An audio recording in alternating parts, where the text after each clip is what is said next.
பிரிட்டனில் உங்களுக்கு பிடித்தமான இல்லங்களை சொந்தமாக்கிக் கொள்ள எப்பொழுதும் நாடுங்கள் Sri estate agent accountancy and tax. எங்களை மிக விரைவாக சந்திக்கும் போது நாங்கள் மிக விரைவாக உங்களுக்கு அந்த வீட்டு பிரச்சனையை தீர்த்து உங்களுக்கு ஒரு சொந்த வீட்டுக்காரராக நாங்கள் மாற்றி அமைச்சு தருவோம். 333 ரெய்னர்ஸ் லேன், பினா.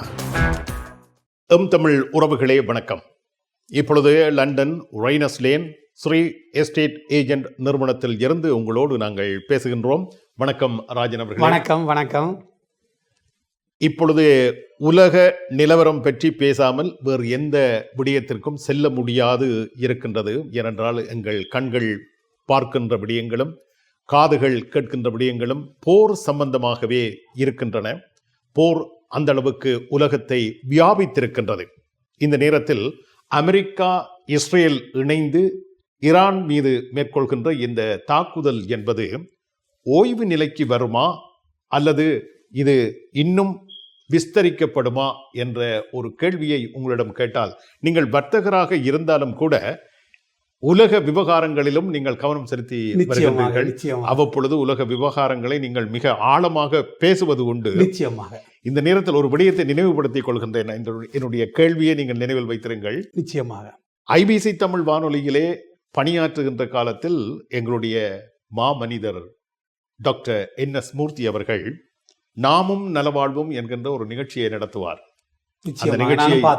அந்த நிகழ்ச்சியை தொகுத்து வழங்குகின்ற பாக்கியம் எனக்கு கிடைத்தது. அவரோடு இருந்து நிகழ்ச்சியை நடத்துகின்ற பொழுது நாமும் நலவாழ்வும் என்றால் முதலில் அவர் நாம் என்பது பற்றி பேசுவார். அப்பொழுது போர்க்காலம், போர் நடைபெற்றுக் கொண்டிருந்த காலகட்டம். அந்த போர் என்பது எங்களுடைய நாட்டில் நாயக மண்ணில் நடைபெற்ற போர். ஆகவே அந்த போர் விடயங்கள் தொடர்பாக அதிலே மக்கள் என்னென்ன விடயங்களை கவனிக்க வேண்டும், மக்கள் எவ்வாறு செயல்பட வேண்டும், மக்கள் எதற்காக தங்களுடைய பங்களிப்புகளை வழங்க வேண்டும் என்பதையெல்லாம் மிக அழுத்தம் திருத்தமாக ஆழமாக எடுத்துரைப்பார் தன்னுடைய அந்த நாமும் நலவாழ்வும் என்கிற நிகழ்ச்சி கூட. நாம் முடிந்ததன் பின்னர் தான் அவர் நலவாழ்வு பற்றி சிந்திப்பார். அது பற்றிய கருத்துக்களை கூறுவார். மக்களை வானொலிக்கு அழைப்பார். அவர்களுக்கு நேரடியாக ஆலோசனைகள் எல்லாம் வழங்குவார். ஆகவே ஏறத்தாழ நீங்களும் அந்த வகையில் உலக விவகாரங்களை பேசி உங்களுடைய வியாபார நிறுவனம் தொடர்பான விடயங்களுக்கு வரலாம். கேள்வி நினைவிருக்கும் என்று நினைக்கின்றேன். நிச்சயமாக. ஆனால் இந்த போரை பொறுத்தவரையில் அமெரிக்கா ஈரானுடைய போர் இது அமெரிக்கா என்ற கையில் தான் இருக்குது. அமெரிக்கா பொறுத்தவரையில் இந்த யுத்தத்தை நீடிக்கிறதுக்கு தான் அமெரிக்கா விரும்புது. உண்மையாக பார்த்தீங்கன்றால் ஒரு வளைகுடாவில் இருந்த யுத்தம் இப்போ இந்து சமுத்திரத்தை நோக்கி போய்கொண்டு இருக்குது. இன்றைய நிலவரத்தை நீங்கள் பார்த்துருந்தீங்கன்றா தெரிஞ்சிருக்கும். ஈரானுடைய 2 கப்பல், ஒரு கப்பலை அமெரிக்காவுடைய நீர்மூழ்கி கப்பல், அதாவது அம்பான் தோட்டையில் இருந்து பார்த்தீங்கன்னு சொன்னால் கிட்டத்தட்ட அதில் ஒரு 40-50 மைல் தூரத்தில் இந்த ஈரானுடைய போர்க்கப்பலை நீர்மூழ்கி கப்பலால் அமெரிக்கா அழிச்சிருக்குது. இது ஒரு என்னென்னு சொல்கிறேன்னு சொன்னால், சர்வதேச கடலில் இலங்கைன்ற பகுதியிலேருந்து திருவோணமலையிலேருந்து நான் பார்த்தோம்னா 200 மைல் கடல் தூரத்தில் சர்வதேச போக்குவரத்து இருக்குது. அது சர்வதேசத்துக்குரியது. யாரும் பெறலாம், யாரும் போகலாம். ஆனால் 199 மைல் இலங்கைக்குரிய பிரதேசம். அந்த பிரதேசத்தில் அமெரிக்காவோட நீர்மூழ்கி கப்பல், அதுவும் 99 வருஷத்துக்கு அம்பாந்தோட்டைய சீனா கொடுக்கப்பட்டிருக்கிற பகுதியில் ஒரு தாக்குதலை செய்யுதுன்னு சொன்னால் நீங்கள் நிச்சயமாக புரிஞ்சு கொள்ளுங்கள், சீனாவை இழுத்து 3வது உலக யுத்தத்துக்கு அமெரிக்கா தயார்படுத்தி கொண்டு வருது. அந்த பரிசோதனையாகத்தான் இந்த ஈரான் மீதான தாக்குதல்கள். உண்மையாக பார்த்தீங்கன்னு சொன்னால் இன்னும் ஒரு 5-10 வருஷத்தில் ஈரான் ஒரு அமெரிக்காவை மீறி உலகத்திலேயே ஒரு பொருளாதார இராணுவத்தில் முதலிடத்துக்கு வந்துடும். இந்த நேரத்தில் இந்த கப்பலானது, இந்த கப்பலிலே சென்ற மாலுமிகள் எல்லோருமே இந்தியாவினுடைய அழைப்பின் பேரில் இந்தியாவில் நடைபெற்ற ஒரு விழாவிலே கலந்து கொள்வதற்காக சென்றிருக்கின்றார்கள். அந்த விழாவில் கலந்து கொண்டதன் பின்னர் அவர்கள் அங்கிருந்து புறப்பட்டிருக்கிறார்கள். இந்த தாக்குதல் இந்த கடல் எல்லையில் நடைபெற்றிருக்கின்றது என்றால் இதற்கான சூத்திரதாரி யார் என்பது கண்டுபிடிக்கப்பட்டிருக்கிறது. தமிழ் சமூகத்தை பொறுத்தவரையில இது இலகுவா தெரியும். ஏனென்று சொன்னா இந்த நம்பிக்கை துரோகம் செய்யறதுன்றது இந்தியாவின் ரத்தத்தில் ஒரு விஷயம். எவன் நம்புறானோ இந்தியாவை அவன் அடியோட இந்தியாவாலே அழிக்கப்பட்டுருவான். அது தமிழினம் அதுக்கு ஒரு முக்கியமான உதாரணம். ஆகவே உண்மையாக பார்த்தீங்கன்னு சொன்னால் அந்த ஈரான ஒரு நிகழ்வுக்கு வந்த இடத்துல பாதுகாப்பாக திரும்பி போகும் வரை இந்தியா பொறுப்பாக செயல்பட்டு வேணும். ஆனால் இந்தியா என்ன செய்திருக்கண்டா, தன்னுடைய இடத்திலிருந்து வெளிக்கிட்டு தன்னுடைய ஒரு குறிப்பிட்ட பிரதேசத்தை தாண்டும் வரையுமே தகவலை தவிர்த்து வச்சுக்கண்டு அமெரிக்காவுக்கு என்ன மாதிரி அந்த விஷயத்தை கொடுத்துருக்கண்டா, அது தாண்டினா அப்புறம் நீ அடி. நீங்கள் கூறியிருக்கிற இந்த விடயம் என்பது இந்திய நாடாளுமன்றத்தில் எதிர்க்கட்சிகளால் மோடி அரசாங்கத்திற்கு எதிராக முன்வைக்கவும் பட்டிருக்கின்றது. நிச்சயமாக நானும் பார்த்திருக்கிறேன். என்ன விடயம் என்று சொன்னால், நான் உறுதியாக சொல்கிறேன், இது இந்தியாவின் அதாவது நீங்கள் எவ்வளவு இந்தியாவுக்கு திறமாக செய்யுங்க, எவ்வளவு உதவியை செய்யுங்க. ஒரு காலத்தில் மன்மோகன் சிங் காலத்தில் அதாவது ஈரான் பாரிய உதவியை செய்தது.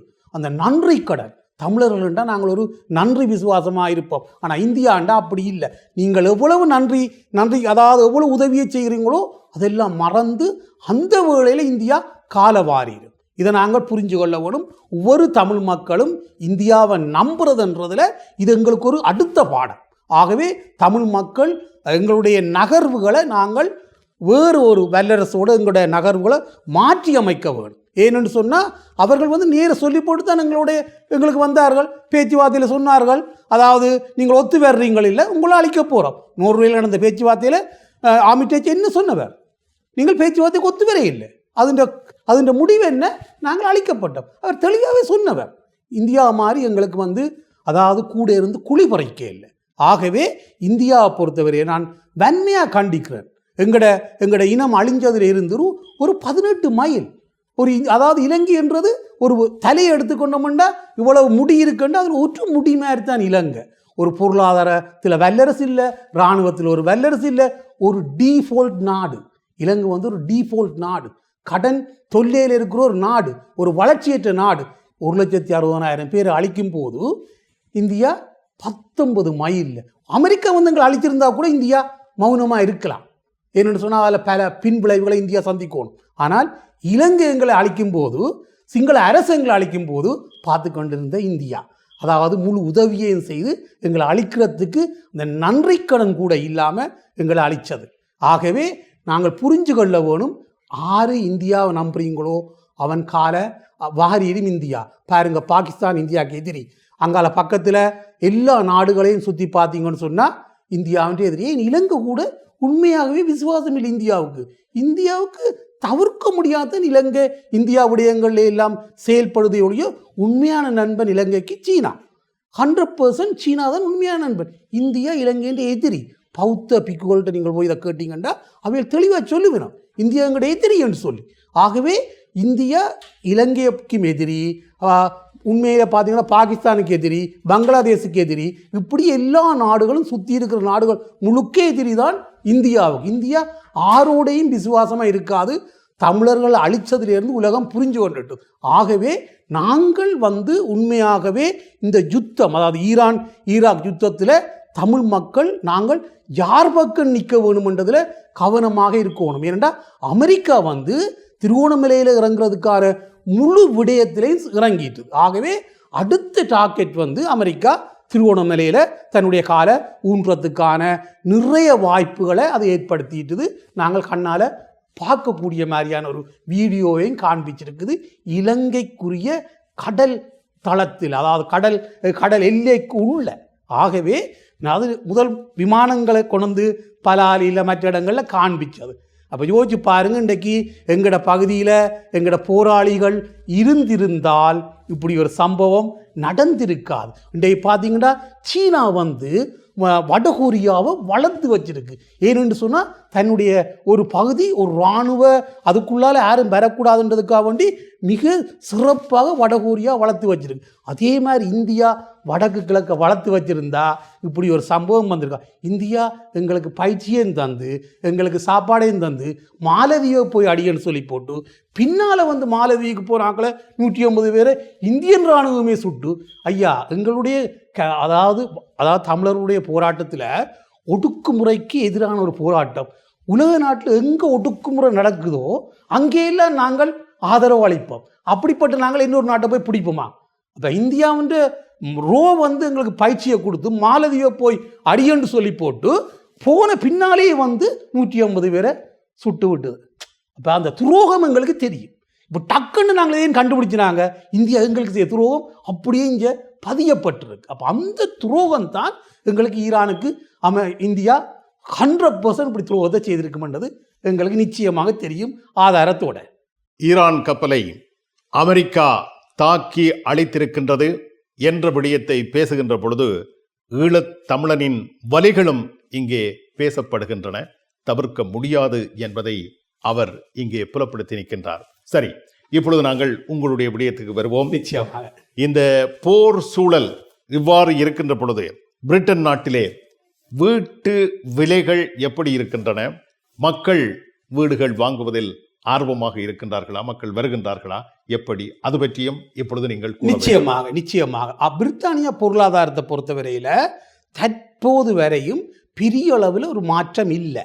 அதாவது பெட்ரோல் பிரைஸில் மட்டும் ஒரு 2-3 பென்ஸ் விலை கூடி இருக்குது, மற்றதெல்லாம் அதே நிலப்பாட்டில் இருக்குது. ஆனால் இந்த சண்டை வந்து அநேகமாக இப்போ துவங்க ஒரு வாரம் ஆகுது. அநேகமாக பார்த்தீங்கன்னு சொன்னால் ஒரு வாரம் ஆகிவிட்டது. அப்போ ஒரு 4 வாரத்துக்கு ஒரு விடயம். ஏனென்றால் இந்த போர் என்பது 5 நாட்கள் தான் நடைபெறும் என்று முதலில் அறிவிக்கப்பட்டது. பின்னர் ஒரு வாரத்தையும் தாண்டி செல்கின்ற நிலையில் ஒரு மாதம் கூட ஆகலாம் என்ற பேச்சும் இப்பொழுது வந்திருக்கின்றது. இதை பற்றி நீங்கள் அறிந்துள்ளீர்கள்? நிச்சயமாக. ஆனால் இது வந்து ஒரு மக்களை ஒரு மடியர்களாக நினைக்கிறது. அதாவது ஒரு படித்த அறிவற்றவர்கள் ரெண்டு. இந்த போரை அமெரிக்கா ஸ்டார்ட் பண்ணதே வந்து நீண்ட காலத்துக்கு ஒரு குறிப்பிட்ட அளவுக்கு இந்த வளைகுடாவை முழுவதையும் நாசம் பண்ணுறதுதான் அவர்களுடைய செயல்.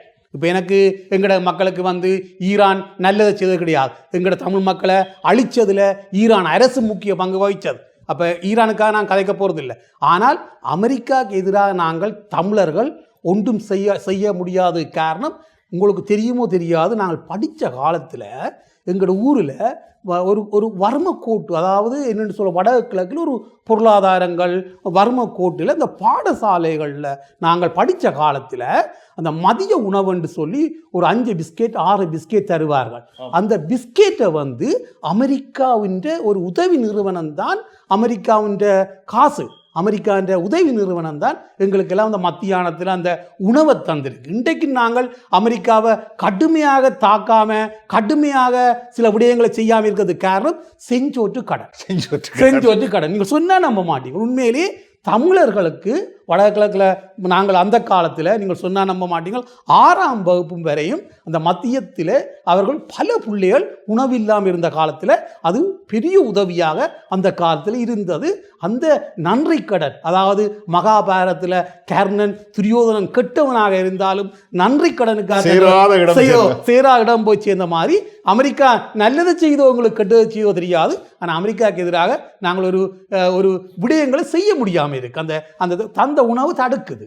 செஞ்சோற்று கடன். சரி, இப்பொழுது நீங்கள் பிரிட்டன் பொருளாதாரம் பற்றியும் மற்ற இந்த மக்கள், எங்களுடைய மக்கள் வீடுகளை வாங்குவதில் ஆர்வம் செலுத்துகின்றார்களா, வருகின்றார்களா, உங்களோடு பேசுகின்றார்களா, அது பற்றியும் நீங்கள் கூற வேண்டும். அது உங்களுடைய விடயம். நிச்சயமாக அது சாதாரணமாக இப்போ சுமுத்தா போய்கொண்டு முதல் நடந்த மாதிரியே வீடுகளை வாங்கினோம், வரியினம், என்னோட கதைக்கினம், அதில் ஒரு மாற்றமும் இல்லை. இன்னும் வங்கியல் வந்து இந்த யுத்தம் வந்து ஒரு 3 வாரம் 4 வாரத்துக்கு நீடிச்சாத்தான் ஒரு பாரிய மாற்றத்தை கொண்டு வர. இப்போ இன்ஃப்ளேஷன் வந்து இங்கே 3%லையும் பேங்க் ஆஃப் இங்கிலாந்து ரேட் 3.75லையும் இருக்குது. ஆனால் வார 19ஆம் தேதி 1/4% குறையுமென்றது ஒரு கேள்விக்குறியா இருக்கு.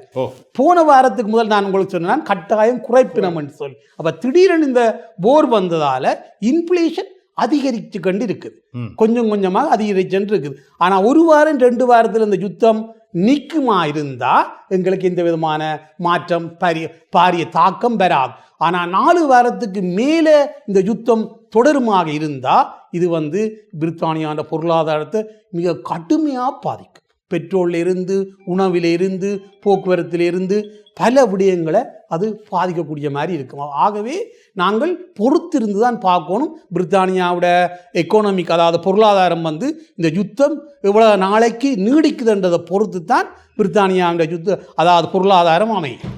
நல்லது, பொறுத்திருந்து பார்ப்போம் என்று கூறியிருக்கின்றார் நீங்கள் பொறுத்திருக்கின்ற பொழுதெல்லாம் தொடர்புகளை ஏற்படுத்திக் கொள்ளுங்கள். நிலைமைகள் எவ்வாறு இருக்கின்றது என்பதை அறிந்து கொள்ளுங்கள். வீடு வாங்க வேண்டும் என்று நீங்கள் சிந்தித்து விட்டால் அதனை செயல்படுத்துவதற்கு முந்திக் கொள்ளுங்கள் என்பதைத்தான் இப்பொழுது நாங்கள் கூறக்கூடியதாக இருக்கிறது. மிக்க நன்றி ராஜன் அவர்களே. நன்றி நன்றி, மீண்டும் சந்திப்போம். நன்றி, வணக்கம் வணக்கம் வணக்கம். பிரிட்டனில் உங்களுக்கு பிடித்தமான இல்லங்களை சொந்தமாக்கிக் கொள்ள எப்பொழுதும் நாடுங்கள் Sri estate agent accountancy and tax. எங்களை மிக விரைவாக சந்திக்கும் போது நாங்கள் மிக விரைவாக உங்களுக்கு அந்த வீட்டு பிரச்சனையை தீர்த்து உங்களுக்கு ஒரு சொந்த வீட்டுக்காரராக நாங்கள் மாற்றி அமைச்சு தருவோம். 333 Rainers Lane, Pinner.